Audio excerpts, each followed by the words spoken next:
October 7th, 2016 marks the 15th anniversary of the invasion and occupation of Afghanistan by US-led NATO forces. 15 years since the bombs began raining down on the country. 15 years of drone strikes and civilian massacres, detainees and prison torture, insurgency and bombings, warlords and drug lords and CIA kickbacks. 15 years of death. 15 years of destruction. And still, like a decades-long nightmare, it continues. I'm announcing an additional adjustment to our posture. Instead of going down to 5,500 troops by the end of this year, the United States will maintain approximately 8,400 troops in Afghanistan into next year through the end of my administration. The narrow missions assigned to our forces will not change. They remain focused on supporting Afghan forces and going after terrorists. But maintaining our forces at this specific level, based on our assessment of the security conditions and the strength of Afghan forces, will allow us to continue to provide tailored support to help Afghan forces continue to improve.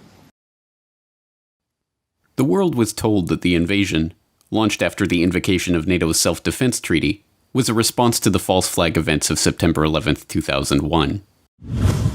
On September the 12th, the North Atlantic Council met again in response to the appalling attacks perpetrated yesterday against the United States of America. The Council agreed that if it is determined that this attack was directed from abroad against the United States, it shall be regarded as an action covered by Article 5 of the Washington Treaty, which states that an armed attack against one or more of the allies in Europe or in North America shall be considered an attack against them all. But this explanation, like the official narrative of the events of 9/11 itself, was a carefully constructed lie. As Professor Michel Chossudovsky of the Center for Research on Globalization explains, the US government's demand for Osama bin Laden's extradition were proven disingenuous when they repeatedly denied the Taliban's offers to extradite him, and the invasion itself, a major theater operation, was launched impossibly quickly. What happened is that NATO essentially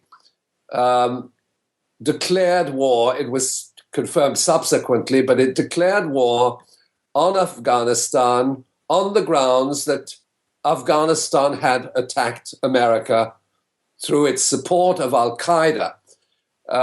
It was extremely tenuous, but in a bitter irony, nobody actually questioned the logic of this decision, and that included trade unions, NGOs, and so on.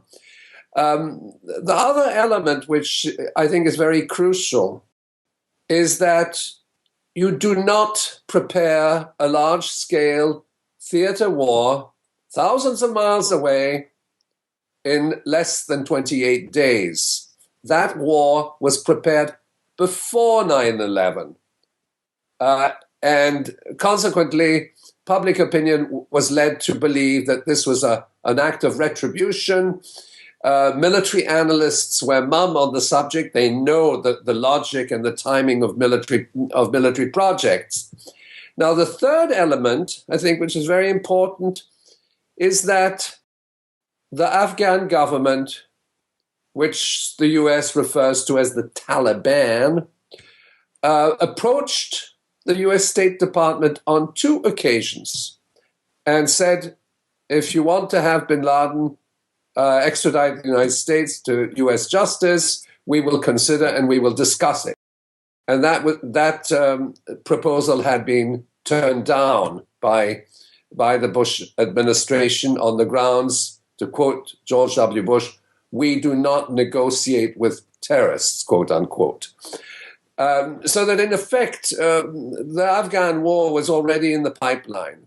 And I think what is also important is that the war in Afghanistan, under the global war on terrorism, which was launched with the war in Afghanistan, sets the stage for a series of wars under the same mandate of going after terrorists. So we have Iraq, then we have Libya, we have Syria, we have Yemen, we also have Pakistan, the drone war, And then we have the extension of the global war on terrorism to sub-Saharan Africa, to Southeast Asia. That the invasion of Afghanistan had been planned well before 9/11 was first revealed by Niaz Naik, the former Foreign Secretary of Pakistan, who told BBC News that he was told by senior American officials in mid-July of 2001 that military action against Afghanistan would go ahead by the middle of October. This story was confirmed by Donald Rumsfeld, who told the September 11th Commission hearings in March of 2004 that the first major national security directive of the Bush administration was a plan to combat the Taliban in Afghanistan. Although it was not officially signed until October 25, 2001, nearly 3 weeks after the invasion began, it was in fact drafted in June of that year and was sitting on the president's desk waiting to be signed on September 4th, 2001, 1 full week before 9/11. Dr. Rice has stated that she asked the National Security Council staff in her first week in office for a new presidential initiative on al-Qaeda. In early March, the staff was directed to craft a more aggressive strategy aimed at eliminating the al-Qaeda threat. The first draft of that approach in the form of a presidential directive was circulated by the NSC staff in June of 2001, and a number of meetings were held that summer at the Deputy Secretary level to address the policy questions involved, such as relating an aggressive strategy against Taliban to U.S.-Pakistan relations. By the first week of September, the process had arrived at a strategy that was presented to principals and later became NSPD-9, the President's first major substantive national security decision directive. It was presented for a decision by principals on September 4th, 2001, 7 days before the 11th, and later signed by the President with minor changes and a preamble to reflect the events of September 11th in October. So if the plan to invade Afghanistan was not about 9/11, then why were the neocons so eager to take over the country? Like any major military operation, there are multiple strategic objectives to be achieved. Securing a key transportation corridor from rich Caspian Sea oil and gas reserves has always been one important objective of the Afghanistan war. Ceremony of Turkmenistan, Afghanistan, Pakistan, India Tapi gas pipeline project was held on Sunday at the ancient city of Mari of Turkmenistan. Turkmenistan President Gabungli Berdimuhamedov, Afghanistan President Ashraf Ghani, Pakistan Prime Minister Nawaz Sharif and Vice President Mohammad Hamid Ansari were present at the function. The 25-year-old concept of Tapi has come on ground reality and it will be completed by 2019. The ancient city of Mari in Turkmenistan witnessed the historic groundbreaking ceremony of the ambitious Turkmenistan, Afghanistan, Pakistan, India gas pipeline project, that is Tapi project, that will ensure energy security in South Asia. Vice President Hamid Ansari, Pakistan Prime Minister Nawaz Sharif and leaders of Turkmenistan and Afghanistan attended the groundbreaking ceremony. The leaders pushed a button which started the welding process of pipes. The leaders appreciated the $7.6 billion Tapi pipeline project and termed it as an initiative to connect energy-rich Central Asia with energy-starved South Asia for a new dawn of economic engagement through regional connectivity. But this was by no means the only objective of the invasion. From the monetary perspective, there is as much as $1 trillion of untapped mineral wealth in the country that could make it one of the world's leading mining centers in the coming years. A mineral wealth that has been known about for decades.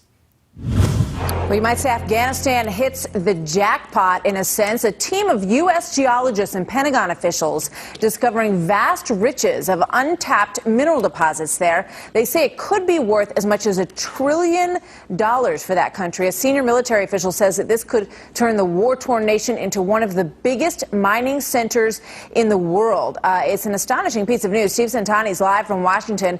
Steve, how was this discovery made, and how could they not have known that it was there?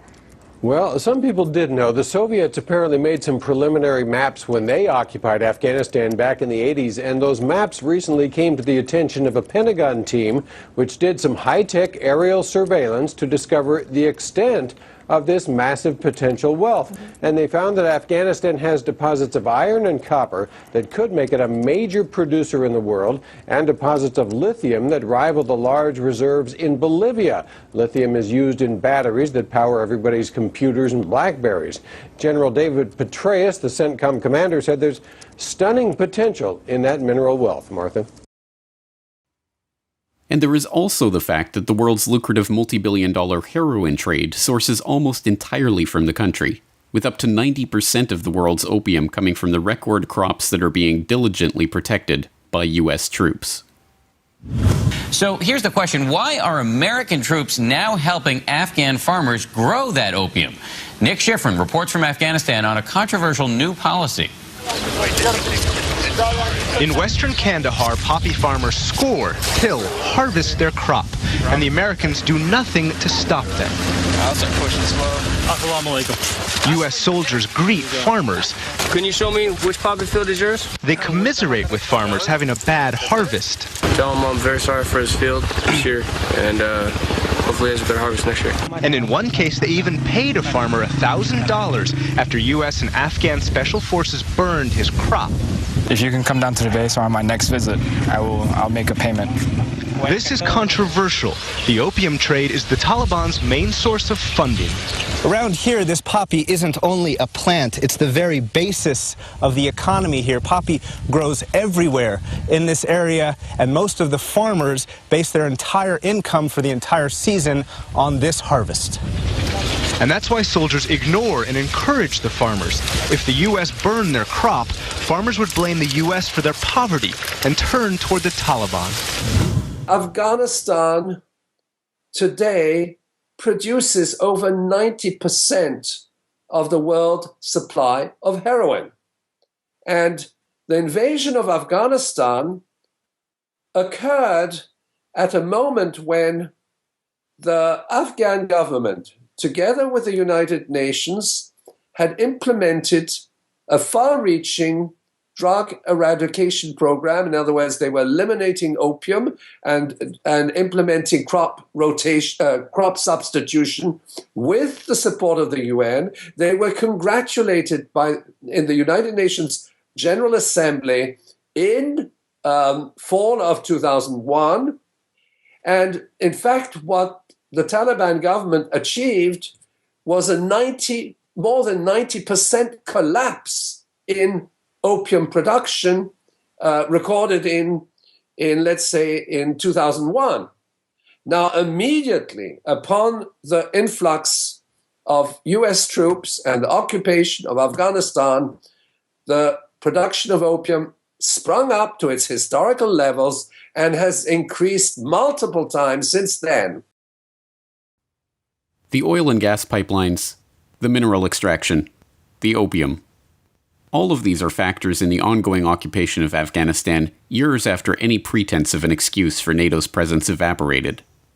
But there is one factor that has made Afghanistan the target of would-be world rulers for centuries: its location. In 1904, Sir Halfred John Mackinder PC, the director of the London School of Economics, published an essay in the Geographical Journal titled The Geographical Pivot of History. In that essay, Mackinder laid out the Heartland Theory, a theory that would come to dominate foreign policy and geostrategic thought. The Heartland Theory holds that the Earth's surface can be divided into a world island, the offshore islands, and the outlying islands. The Heartland lay at the center of the world island and the Eurasian landmass, and its importance was summarized in Mackinder's famous dictum, "Who rules East Europe commands the Heartland. Who rules the Heartland commands the world island. Who rules the world island commands the world." This is why control of the Central Asian region, and Afghanistan in particular, has been prized by empire since the 19th century, when Britain and Russia engaged in diplomatic struggle, intelligence operations, military conflicts, and subterfuge for control over Afghanistan in what was called the Great Game.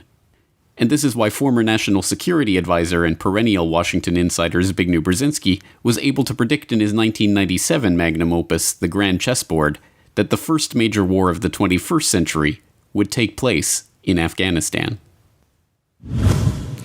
But fast forward to 1997, and in that year, our old friend Zbigniew Brzezinski released his book, The Grand Chessboard, American Primacy and Its Geostrategic Imperatives. Because evidently, Zbigniew Brzezinski was not so shy about proclaiming the quest for world domination. He also did not mince his words about the Eurasian heartland and how important it is to America's global primacy. For America, the chief geopolitical prize is Eurasia. For half a millennium, world affairs were dominated by Eurasian powers and peoples who fought with one another for regional domination and reached out for global power. Now, a non-Eurasian power is preeminent in Eurasia, and America's global primacy is directly dependent on how long and how effectively its preponderance on the Eurasian continent is sustained. He goes on to refine Mackinder's heartland notion down to a specific area that he calls the Eurasian Balkans. And this area is precisely the Central Asia-Caucasus region. He explains its importance thusly. The Eurasian Balkans, astride the inevitably emerging transportation network meant to link more directly Eurasia's richest and most industrious western and eastern extremities, are also geopolitically significant. Moreover, they are of importance from the standpoint of security and historical ambitions to at least three of their most immediate and more powerful neighbors, namely Russia, Turkey, and Iran, with China also signaling an increasing political interest in the region. But the Eurasian Balkans are infinitely more important as a potential economic prize. An enormous concentration of natural gas and oil reserves is located in the region, in addition to important minerals, including gold. The use of the metaphor of the Balkans is doubly evocative for students of history. It represents not only the strife and ethnic conflict we saw in the Balkanization of Yugoslavia at the end of the 20th century, but also the powder keg of tensions that ignited the First World War at the beginning of the 20th century. Subsequently, Brzezinski predicted that the first Great War of the 21st century would take place in this Eurasian Balkans region, and lo and behold, 4 years after the Grand Chessboard was published, the first Great War of the 21st century was being waged in Afghanistan by the United States and its NATO allies. Meet the new Great Game, same as the old Great Game. This time, it's NATO against China, Russia, and what might loosely be termed a resistance bloc. But the idea is almost the same. Dominate Central Asia-Caucasus and use it as a pivot point to dominate the world. Brzezinski had no crystal ball. He did not know that the neocons would be in office in 2001. He had not seen NSPD-9. He did not know how 9/11 would be used as the fig leaf to cover the naked ambition of NATO's land grab. But he did understand the geostrategic imperatives of world empires, and he knew that control over Central Asia was crucial to control over the world. Without NATO's Afghanistan toehold, the US hegemon would have no chance of countering China and Russia in the new great game of the 21st century. This is what Afghanistan was, is, and always will be about. Empire.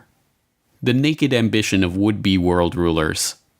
As long as that ambition remains unchecked, NATO will continue to keep its forces in the region at any cost. And as Russia and China continue to exert their own influence in the region, that deployment brings us one step closer to direct military confrontation. And the people of Afghanistan, once again, are crushed underfoot, mere pawns in the game for world empire.